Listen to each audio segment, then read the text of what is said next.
Adobe ഫോട്ടോഷോപ്പിലെ third ചാപ്റ്ററിലെ 5th topic grouping layers. ഇനി നെക്സ്റ്റ് നമ്മൾ നോക്കാൻ പോകുന്നത് എങ്ങനെ ഡിഫറെൻറ്റ് ലെയേഴ്സ് ഗ്രൂപ്പ് ചെയ്യും എന്നാണ്. അതിന് വേണ്ടിയിട്ട് താഴെ നമ്മൾ ഇവിടെ വരികയാണെന്നുണ്ടെങ്കിൽ ഈ ന്യൂ ലെയറിൻ്റെ ഇപ്പുറത്ത് ഒരു ഫോൾഡറിൻ്റെ ഐക്കൺ ഉള്ളതായിട്ട് കാണാം. ഇതൊരു ഗ്രൂപ്പ് ക്രിയേറ്റ് ചെയ്യാനുള്ളതാണ്. നമ്മൾ ഈ 3 ലെയർ സെലക്ട് ചെയ്തിട്ട് ഇതിൽ ക്ലിക്ക് ചെയ്യുകയാണെന്നുണ്ടെങ്കിൽ അതൊരു ഗ്രൂപ്പിൻ്റെ ഉള്ളിൽ ആ ഒരു ഫോൾഡറിൻ്റെ ഉള്ളിലായിട്ടായിരിക്കും വരിക. ഇപ്പോൾ ഇത് മൂന്നും ഈ ഒരു ഫോൾഡറിൻ്റെ ഉള്ളിലാണ്. ഇവിടെ ഒരു ആരോ കിടക്കണുണ്ടോ, ഇത് ഈ ഫോൾഡർ ക്ലോസ്ഡ് ആണ് എന്ന് കാണിക്കാൻ വേണ്ടിയിട്ടാണ്.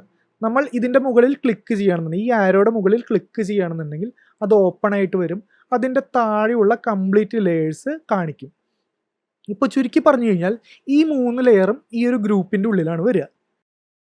നമുക്കിനി ഇവിടെ വന്നിട്ട് പുതിയൊരു ഗ്രൂപ്പ് ക്രിയേറ്റ് ചെയ്യാം, അല്ലെങ്കിൽ പുതിയൊരു ഫോൾഡർ ക്രിയേറ്റ് ചെയ്യാം. ഇതിപ്പോൾ ഗ്രൂപ്പ് 2 ആണ്. നമ്മൾ ഈ ഒരു ഗ്രൂപ്പ് സെലക്ട് ചെയ്തിട്ട് ഇതിൻ്റെ ഉള്ളിലാണ് നമ്മൾ ഇനി പുതിയ ലെയർ ക്രിയേറ്റ് ചെയ്യുന്നത് എങ്കിൽ ആ ഒരു ഗ്രൂപ്പിൻ്റെ ഉള്ളിലായിരിക്കും അത് വരിക.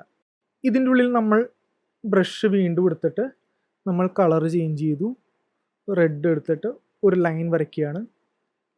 ഇപ്പോൾ ഈ ലെയർ 4 കിടക്കുന്നത് ഗ്രൂപ്പ് 2ൻ്റെ ഉള്ളിലും ബാക്കി 3 ലെയർ കിടക്കുന്നത് ലെയർ 1ൻ്റെ ഉള്ളിലുമാണ്. അപ്പോൾ ഇതിലെന്താ ഗുണം എന്ന് പറഞ്ഞു കഴിഞ്ഞാൽ, ഒന്നാമത്തേതെന്ന് പറഞ്ഞു കഴിഞ്ഞാൽ കുറേ ലെയേഴ്സ് ഉണ്ടെന്നുണ്ടെങ്കിൽ ഇതിന് ഒരു അറേഞ്ച്മെൻ്റ് ഇല്ല, അതായത് കാണാൻ എളുപ്പം, ഹാൻഡിൽ ചെയ്യാൻ എളുപ്പം. കാരണം എല്ലാം നമ്മൾ മിനിമൈസ് ചെയ്തിടാണെന്നുണ്ടെങ്കിൽ നമുക്കൊരു 10-40 ലെയർ ഉണ്ടെന്നുണ്ടെങ്കിൽ അതൊരൊറ്റ ഗ്രൂപ്പിൻ്റെ ഉള്ളിലേക്ക് ആക്കുകയാണെന്നുണ്ടെങ്കിൽ നമുക്ക് ഒറ്റയടിക്ക് അതിനെ ഹൈഡ് ചെയ്യാനും അല്ലെങ്കിൽ അതിനെ മൂവ് ചെയ്യിക്കാനും പൊസിഷൻ മാറ്റാനും ഒക്കെ സാധിക്കും. അതേപോലെ തന്നെ നമ്മളിവിടെ വന്നിട്ട് ഈ ഒരു ഗ്രൂപ്പിനെ സെലക്ട് ചെയ്തിട്ട് ഇവിടെ വന്ന് ഷിഫ്റ്റ് ഞെക്കി പിടിച്ചിട്ട് നമ്മൾ മൂവ് ചെയ്യുകയാണെന്നുണ്ടെങ്കിൽ അതിൻ്റെ ഉള്ളിലുള്ള കംപ്ലീറ്റ് ലെയേഴ്സും ഒരുമിച്ച് മൂവ് ചെയ്യും. ഇത് നമ്മൾ നോക്കിക്കഴിഞ്ഞാൽ ഇതൊന്നും ലിങ്ക് ചെയ്തിട്ടില്ല, പക്ഷേ എങ്കിലും ഗ്രൂപ്പിനെ മൊത്തത്തിൽ മൂവ് ചെയ്യിക്കുമ്പോൾ ഷിഫ്റ്റ് ഞെക്കി പിടിച്ചിട്ട് ഇതിവിടെ നിന്ന് നീക്കുമ്പോൾ അത് മൊത്തത്തിലാണ് നീങ്ങുക. കണ്ടോ? ഒരു തവണ ഷിഫ്റ്റ് ഞെക്കിയിട്ട് മൂവ് ചെയ്തതിന് ശേഷം നമുക്ക് ഷിഫ്റ്റിൽ നിന്ന് കൈയെടുക്കാം. അതല്ലാന്നുണ്ടെങ്കിൽ ഇത് ആ ഒരു പർട്ടിക്കുലർ ഷിഫ്റ്റിൻ്റെ ആ ഒരു സ്ട്രെയിറ്റ് ലൈൻ പാത്തിലെ ഫോളോ ചെയ്യുള്ളൂ. പക്ഷേ ഷിഫ്റ്റ് ഞെക്കി ക്ലിക്ക് ചെയ്തിട്ട് നമ്മൾ ഷിഫ്റ്റിൽ നിന്ന് വിട്ടിട്ട് മൗസ് മാത്രം വെറുതെ മൂവ് ചെയ്യുകയാണെന്നുണ്ടെങ്കിൽ നമുക്ക് ഏത് ഡയറക്ഷനിലും മൂവ് ചെയ്യിക്കാം. ആ ഒരു പർട്ടിക്കുലർ ഗ്രൂപ്പിൻ്റെ ഉള്ളിലുള്ള കണ്ടൻറ്റ് മൊത്തത്തിൽ നീങ്ങും. അതല്ല ഷിഫ്റ്റ് ഞെക്കാതെയാണ് നീക്കണമെന്നുണ്ടെങ്കിൽ നമ്മുടെ ആ ഒരു പർട്ടിക്കുലർ സെലക്ട് ചെയ്തേക്കുന്ന ആ ലെയർ മാത്രമേ നീങ്ങുള്ളൂ. അപ്പോൾ അങ്ങനെ നീക്കാനും പിടിക്കാനുമായിട്ട് ഇത് ഉപയോഗിക്കാം. അതേപോലെ ഇത് ഒറ്റയടിക്ക് ഇത് മൊത്തത്തിൽ ഹൈഡ് ചെയ്യാനോ അല്ലെങ്കിൽ ഒറ്റയടിക്ക് ഇത് മൊത്തത്തിൽ ഡിലീറ്റ് ചെയ്യാനോ നമുക്ക് സാധിക്കും. മാത്രമല്ല ഒരു ഗ്രൂപ്പിൻ്റെ ഉള്ളിൽ തന്നെ നമുക്ക് വേറൊരു ഗ്രൂപ്പ് ഇടാനായിട്ട് സാധിക്കും. ഇപ്പോൾ ഈ ഗ്രൂപ്പ് 1 എന്നുള്ളത് ഗ്രൂപ്പ് 2ൻ്റെ ഉള്ളിലേക്ക് ഇടണമെന്നുണ്ടെങ്കിൽ നമ്മൾ ഈ ഗ്രൂപ്പ് 1 ക്ലിക്ക് ചെയ്ത് ഡ്രാഗ് ചെയ്ത് ഇപ്പോൾ നിങ്ങൾ നോക്കുക, ഈ ഒരു ഗ്രൂപ്പിൻ്റെ മുകളിൽ കൊണ്ടുവച്ചിടുകയാണെന്നുണ്ടെങ്കിൽ അത് നേരെ അതിൻ്റെ ഉള്ളിൽ വന്ന് കിടക്കും. കണ്ടോ? ഇപ്പോൾ ഈ 2 സാധനവും ഈ ഒരു ഗ്രൂപ്പിൻ്റെ ഉള്ളിലാണ് വന്ന് കിടക്കുന്നത്. ഇത് നമുക്ക് പുറത്തേക്ക് മാറ്റിയിടണമെന്നുണ്ടെങ്കിൽ സെയിം ആണ്. നമ്മൾ ക്ലിക്ക് ചെയ്യുക, ഇതിൻ്റെ പുറത്ത് കൊണ്ടുവച്ച് മുകളിൽ വരുമ്പോൾ ആ ഒരു ഗ്രൂപ്പിൻ്റെ മുകളിൽ ഒരു നീല ലൈൻ വന്നേക്കുന്നതുണ്ടോ, അത് ഗ്രൂപ്പിൻ്റെ പുറത്തേക്ക് കൊണ്ടുവരാനുള്ളതാണ്.